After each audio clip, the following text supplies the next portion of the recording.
নমস্কার দর্শক বন্ধুরা, রে স্পোর্টসের পর্দায় আপনাদের সকলকে স্বাগত জানাই। এই মুহূর্তে আমরা রয়েছি Rajarhat centre of excellence practice গ্রাউন্ডের সামনে এবং এখানেই কিন্তু অনুশীলন করছে ভারতীয় দল। কারণ আপনারা জানেন আগামী পরশু দিন ভারত কিন্তু কুয়েতের বিরুদ্ধে মাঠে নামবে যুব ভারতী ক্রীড়াঙ্গনে। শেষ মুহূর্তের প্রস্তুতি চলছে, তবে এই প্রস্তুতির মূল কেন্দ্রবিন্দুতে কিন্তু রয়েছেন সুনীল ছেত্রী। কারণ 6 তারিখ সুনীল ছেত্রীর জাতীয় দলের হয়ে শেষ ম্যাচে মাঠে নামবেন। আজকে অনুশীলনের শুরুতেই দেখা গেল সুনীল ছেত্রী মাঠে নেমে বেশ কিছুক্ষণ কিন্তু সময় কাটালেন কোচের সাথে, ইগর স্টিমাচের সাথে একান্তে আলোচনা করলেন। সেখানে হয়তো ইগর স্টিমাচ সুনীলকে বুঝিয়ে দিলেন যে পরবর্তী ম্যাচের জন্য পরিকল্পনাটা ঠিক কী রয়েছে। তারপরেই কিন্তু সুনীল ছেত্রী যেন সেই পরিকল্পনাটাই তার জুনিয়র ফুটবলারদের মধ্যে ভাগ করে দিলেন। কখনো জয়গুপ্তা, কখনো লিস্টন কোলাসো, কখনো ডেভিডের সঙ্গে কথা বললেন। এবং অনুশীলনে কিন্তু দেখা যাচ্ছে সুনীল ছেত্রী বেশ জোর কদমে এবং মনোযোগ সহকারে অনুশীলন করছেন। কারণ তিনি জানেন এই ম্যাচটা তার কাছে অত্যন্ত গুরুত্বপূর্ণ। একদিকে যেমন এই ম্যাচটা জিততে পারলে ভারত একটা ইতিহাস সৃষ্টি করতে পারবে, অন্যদিকে সুনীল ছেত্রীও কিন্তু চাইছেন যে নিজের শেষ ম্যাচটা জিতে স্মরণীয় করে রাখতে।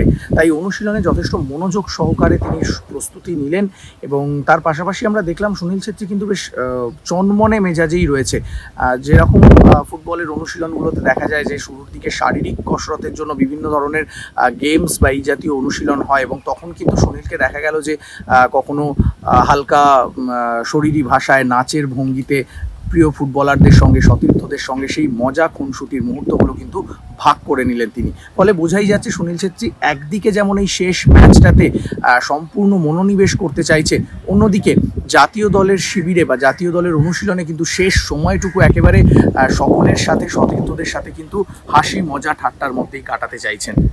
চলুন দেখে নেওয়া যাক আজকের অনুশীলনের কিছু মুহূর্ত।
ক্যামেরায় শুভম মণ্ডলের সাথে আমি সৌরভ মুখার্জি, রে স্পোর্টস।